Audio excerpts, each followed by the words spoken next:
Salam kerahiman. Hari ini kita ketemu lagi di tanggal 9 April. Kita akan baca dari satu nomor, 570. Kita mulai ya. Pada suatu kesempatan, aku melihat Yesus dalam pakaian yang cemerlang. Ini terjadi di rumah kaca. Ia berkata kepadaku, "Tuliskanlah apa yang kukatakan kepadamu. Kesukaanku adalah bersatu denganmu. Dengan kerinduan yang amat besar, aku menantikan dan mendambakan saat ketika aku akan membangun tempat tinggalku secara sakramental di dalam biaramu. Rohku akan beristirahat dalam biara itu, dan aku akan memberkati lingkungan sekitarnya secara istimewa. Demi cintaku kepada engkau semua, aku akan mencegah setiap hukuman yang dengan adil dijatuhkan oleh keadilan Bapakku. Putriku, aku telah menundukkan hatiku untuk menerima permohonan-permohonanmu. Misi dan tugasmu di bumi ini adalah memohon kerahiman bagi seluruh dunia. Tidak satu jiwa pun akan dibenarkan sebelum ia berpaling kepada kerahimanku dengan penuh kepercayaan. Inilah sebabnya hari Minggu pertama sesudah Paskah harus dirayakan sebagai pesta kerahiman. Pada hari itu, para imam harus memberitahukan kepada setiap orang kerahimanku yang agung dan tak terselami. Aku menjadikan engkau pembagi kerahimanku. Katakan kepada bapak pengakuanmu bahwa gambar kerahiman ilahi itu harus dipajang di gereja, bukan dalam klausura di biara itu. Melalui gambar itu, aku akan memberikan banyak rahmat kepada jiwa-jiwa. Oleh karena itu, biarlah setiap jiwa mendapat kesempatan untuk menghampirinya." 9 Maret. Aku melihat Yesus dalam pakaian cemerlang, dan itu terjadi di rumah kaca. Yang dimaksud di sini dengan rumah kaca adalah ruangan yang berdinding kaca untuk tanaman-tanaman, untuk melindungi tanaman-tanaman yang nggak cocok untuk udara yang terbuka ya. Karena di Polandia itu lagi dingin sekali. Jadi ada tanaman-tanaman tertentu harus ditanam di dalam rumah kaca. Dan Suster Faustina katakan waktu itu dia terjadi di rumah kaca. Artinya sapaan Yesus itu bisa terjadi di mana saja. Di adorasi, pada waktu misa, pada waktu mau komuni, pada waktu setelah komuni, pada waktu doa, pada waktu bekerja di rumah kaca pun Suster Faustina mendengar Yesus berkata, "Tulislah apa yang kukatakan padamu. Kesukaanku adalah bersatu denganmu." Jadi Yesus minta Suster Faustina menulis, tapi sekaligus otomatis dia juga mengatakan bahwa kesukaanku adalah bersatu denganmu. Yesus rindu bersatu dengan kita semua, anak-anaknya yang dikasihinya. Tapi pertanyaannya adalah bagaimana hidup kita? Layak nggak? Bersih nggak? Suci nggak? Bersatu dengan Tuhan. Bersatu itu bisa dilakukan contohnya kalau kita berdoa ya. Dalam doa kita berdialog dengan Tuhan, kita ada di hadapan Tuhan, kita ngobrol sama Tuhan. Juga pada waktu kita melakukan perbuatan belas kasih, terjadi persatuan dengan Tuhan. Hal-hal itu sudah otomatis akan terjadi karena kita nggak mungkin dari kemauan kita sendiri, tapi pasti itu ada suatu kuasa dari Tuhan yang menyebabkan kita bisa mengasihi, melakukan segala hal dengan dasar kasih. Siapa saja yang merindukan kesatuan dengan Tuhan, pasti akan mengusahakannya. Maksudnya, saya mau bersatu dengan Tuhan. Nggak bisa tiba-tiba bersatu. Harus ada usaha, ada keinginan, ada interest. Tuhan, saya mau bersatu dengan Engkau. Berdoa, melakukan perintahnya, menyenangkan Tuhan, dan banyak hal yang harus kita lakukan. Setahap demi setahap, maka persatuan itu akan semakin lama menjadi semakin murni. Dengan dasar kasih yang murni. Contohnya ya, misalnya ada seorang ibu, contoh nih ya, ibu itu hidup dengan suami orang. Dia tahu dia berdosa, tapi katanya nggak bisa lepas. Jelas ya, berdosa karena melanggar perintah Tuhan. Dia tidak hidup setia, tidak hidup tulus ya, tapi dia merebut, mengambil haknya orang lain, yaitu suami orang lain sama dia diambil. Apakah bisa bersatu dengan Tuhan? Nggak bisa. Tuhan itu kudus, Tuhan itu suci. Nah, untuk kita bisa bersatu dengan Tuhan, maka kitanya sendiri juga harus diproses menjadi kudus, menjadi suci.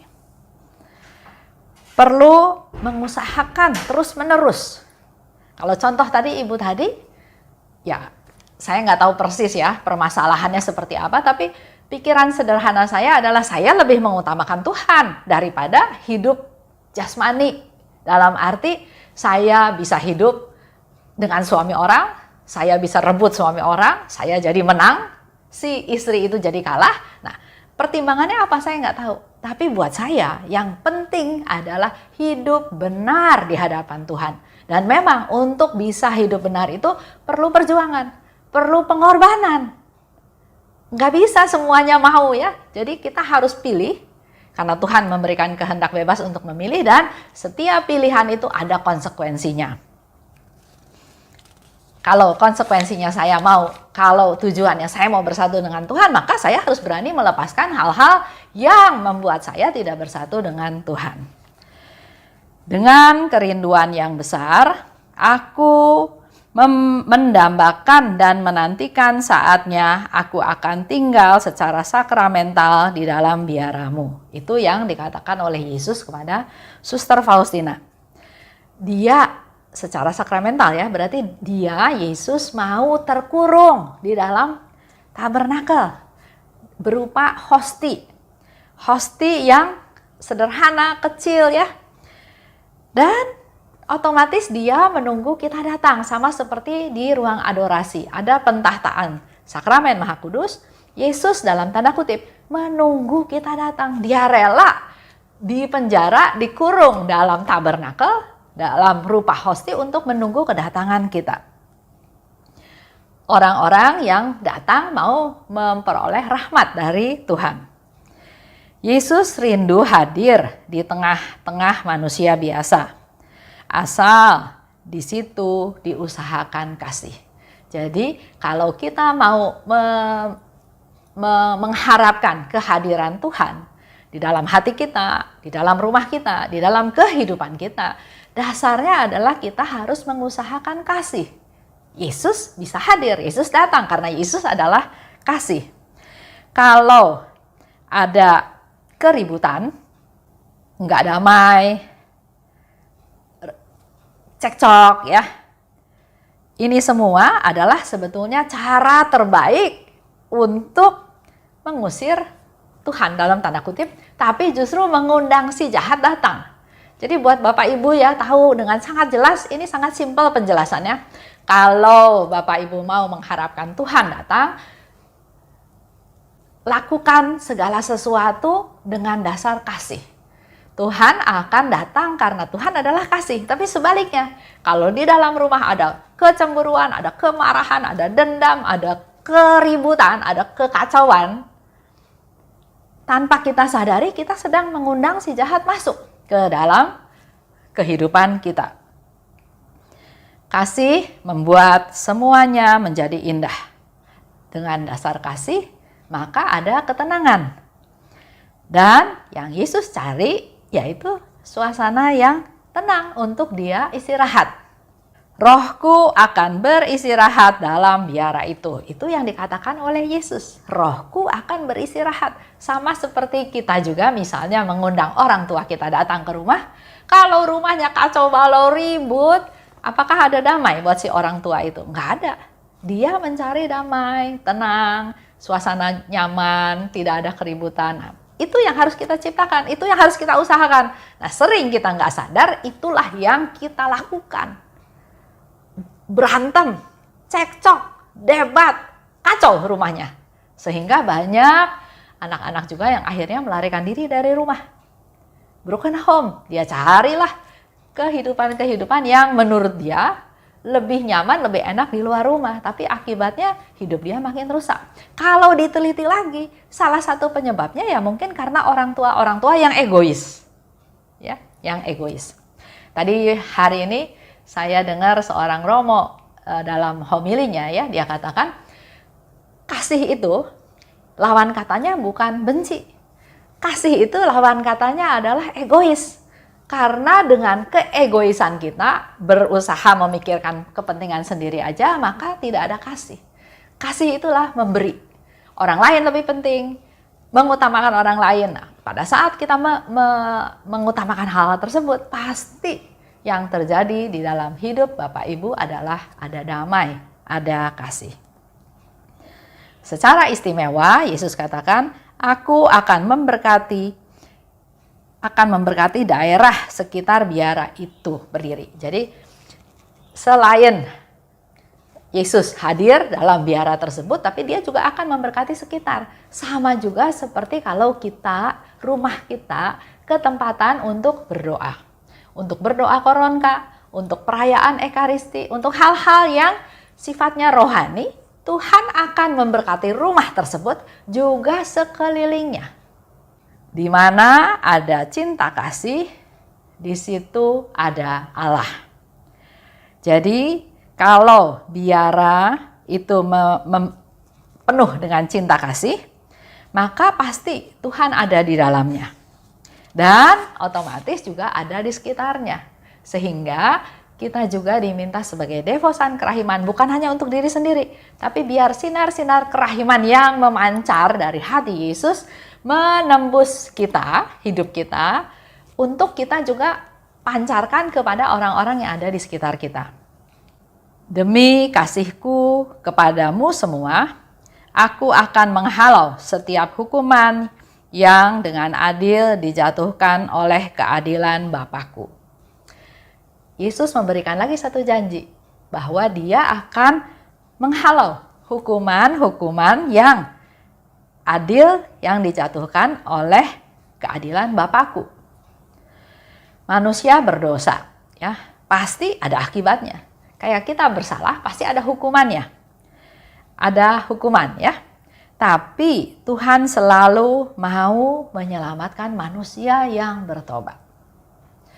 Datang pada Tuhan dengan segala kelemahan kita, ketidakberdayaan kita, kedosaan kita, dan kita bertobat. Jadi kalau ada seorang ibu ya, dia tahu, saya berdosa Bu, saya berdosa besar karena saya hidup dengan suami orang lain. Udah tahu dosa kan? Maka dia harus bertobat, mengakui kesalahannya, dan yang namanya bertobat bukan hanya ngaku, terus besok lakukan lagi. Yang namanya bersalah dan bertobat adalah mengaku dan tidak berbuat lagi. Sama seperti yang Yesus katakan kepada perempuan yang kedapatan berzina. Yesus katakan, aku juga nggak menghukum engkau, tapi jangan berbuat dosa lagi. Nah, kalau ibu tadi sudah tahu salah, mengaku dosa, berbuat lagi, itu namanya satu kebangetan dan dosanya nggak tahu jadi kayak apa ya. Tuhan ampuni dosa kalau kitanya mengaku salah, bertobat, dan berpaling kepada Tuhan. Udah jangan lihat-lihat lagi untuk tawaran duniawi yang sifatnya sangat-sangat sementara. Ibu tadi, menurut saya, memang dia merasa menang, merebut suami orang. Tapi mau sampai kapan? Kita kan makin lama makin tua, peot. Nanti suatu hari juga pasti ditinggalin. Jadi, kenapa harus mempertahankan hidup yang seperti itu? Cari Tuhan. Ada kegembiraan, ada sukacita, ada damai kalau ikut Tuhan. Lanjut ya. Dengan kerahimanku, aku memburu orang-orang berdosa di segala jalan mereka. Katakan pada orang berdosa bahwa tidak seorang pun akan lolos dari tanganku. Nah, ini barangkali cocok ya buat ibu tadi. Yesus akan memburu, tapi Yesus juga memberikan kehendak bebas kepada kita semua. Aku sedang berbicara pada mereka lewat kegelisahan, lewat hati nurani mereka, lewat kegagalan dan halilintar juga lewat suara gereja.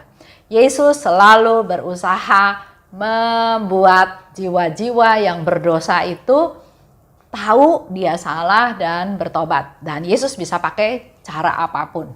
Melalui homili di gereja, melalui teguran teman, melalui kegagalan, melalui halilintar bahkan tadi dikatakan ya. Itu ada di 1728. Dan kalau mereka menyia-nyiakan rahmatku, aku akan murka terhadap mereka, sambil meninggalkan mereka sendirian dan memberi mereka apa yang mereka kehendaki.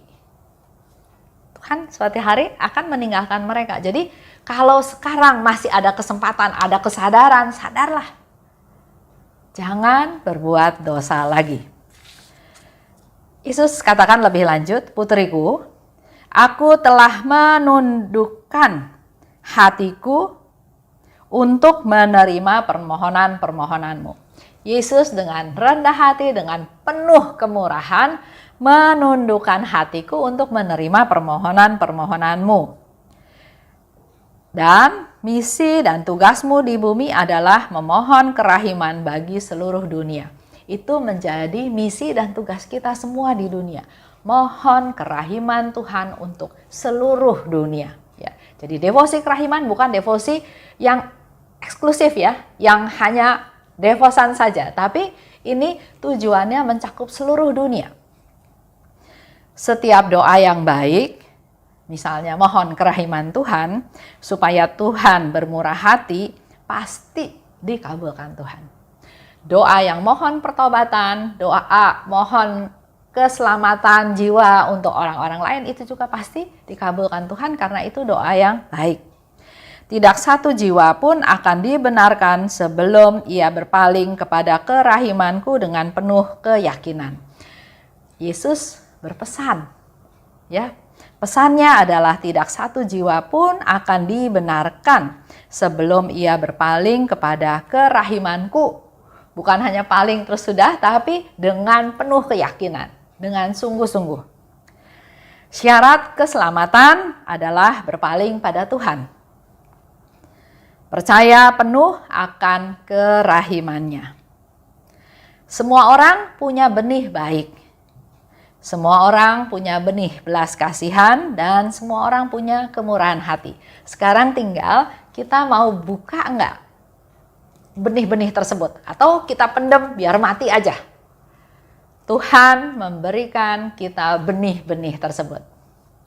Dan seperti tanaman ya, kita tanam benih ya harus dipelihara, harus disiram, harus dikasih pupuk, harus dijaga. Itu yang harus kita lakukan dalam hidup rohani kita juga. Inilah saatnya, itulah sebabnya hari Minggu pertama sesudah Paskah harus dirayakan sebagai pesta kerahiman. Karena pada hari itu para imam harus memberitahukan pada setiap orang kerahimanku yang agung dan tidak terselami. Yesus minta ada pesta kerahiman dan di dalam pesta kerahiman Yesus minta para imam mewartakan tentang kerahimannya Tuhan yang agung dan tidak terselami. Agung adalah suatu pemberian yang gak masuk akal. Contoh Dismas, dia ada di atas salib bersama Tuhan Yesus. Dia hanya bilang pada Yesus, ingat aku kalau engkau datang lagi. Dan Yesus katakan, saat ini juga, hari ini juga engkau akan bersamaku di Firdaus. Agung ya, sesuatu yang gak bisa kita bayangkan, suatu pemberian yang luar biasa, yang gak masuk akal. Kerahiman yang tidak terselami, penuh misteri, kita nggak bisa mengerti, nggak bisa masuk ke kedalaman kerahimannya Tuhan. Sama seperti kalau kita berenang, kita menyelam ya, dengan ketinggian 3 meter, kita masih bisa pegang dasarnya, masih tahu dasarnya kayak apa. Tapi kerahiman yang tidak terselami, kita terus turun pun nggak sampai ke dasar tersebut. Jadi apa yang ada di bawah atau di bawah situ ya memang nggak tahu, suatu misteri. Aku menjadikan engkau pembagi kerahimanku. Yesus mengatakan hal ini pada Suster Faustina. Tapi karena Yesus juga minta pada Suster Faustina untuk mencatat, menulis, dan kita semua membaca, Artinya apa yang diminta oleh Yesus juga berlaku untuk kita semua. Mari kita jadi pembagi, jadi corong, jadi yang memberitahukan, mewartakan, menginformasikan tentang kerahiman Tuhan. Katakan pada bapa pengakuanmu bahwa gambar kerahiman itu harus dipajang di gereja, bukan dalam klausura di biara itu. Karena memang awalnya gambar kerahiman itu ada di klausura di dalam biara. Yesus mau di gereja, di depan, sehingga bisa dilihat oleh semua umat dan semua umat bisa memanfaatkan. Kalau di dalam biara saja, ya mungkin hanya suster-suster tertentu yang tahu. Yesus mau rahmat kerahiman ini dinikmati, dialami, dikenal oleh orang-orang seluruh dunia. Dan memang sekarang kalau Bapak Ibu ke gereja-gereja ya, di luar negeri juga sudah makin banyak, saya ke gereja mana aja selalu ada gambar kerahiman Tuhan. Apakah di altar, apakah di dekat pieta di belakang, apakah di ruang adorasi, apakah di kapel, tapi sudah ada yang besar, ada yang kecil ya, tapi itu sudah ada gambar kerahiman ilahi. Bahkan di Sabah, saya pernah kasih seminar di sana, bahkan gambar Yesus itu dilukis di dinding. Luar biasa ya. Saya sampai heran, saya mau kasih devosi kerahiman, tapi kok gambar kerahiman ilahinya sudah ada di dinding begitu besar. Jadi saya tanya sama pastornya. Pastornya bilang, oh kami memang diminta oleh Bapak Uskup untuk ikut seminar kerahiman ilahi dan meminta gambar ini dipasang. Dan oleh sebab itu saya lukis saja di dinding gereja sebagai sesuatu yang lebih permanen. Lanjut ya, melalui gambar itu, aku akan memberi banyak rahmat kepada jiwa-jiwa. Oleh karena itu, biarlah setiap jiwa mendapat kesempatan untuk menghampirinya. Itu seperti yang tadi saya bilang ya. Yesus ingin memberikan banyak rahmat melalui gambar itu. Dan kalau gambar itu ditaruh di publik, semakin banyak orang yang lihat, semakin banyak orang yang tahu, maka keinginan Yesus untuk memberikan rahmat-rahmat kepada jiwa-jiwa yang menghampiri gambar tersebut, mereka bisa menerima rahmat-rahmat yang Tuhan Yesus limpahkan. Jadi kita semua punya tugas, punya PR untuk semakin banyak orang tahu tentang kerahiman Tuhan. Banyak yang bisa Bapak Ibu lakukan sebagai perpanjangan tangan Tuhan, sebagai pembagi kerahiman, sebagai corongnya Tuhan untuk berbicara tentang kerahiman Tuhan. Step yang paling gampang di rumah, ada gambar kerahiman. Setiap tamu yang datang pasti bertanya, itu gambar apa? Ceritanya bagaimana? Itulah kesempatan kita mewarta.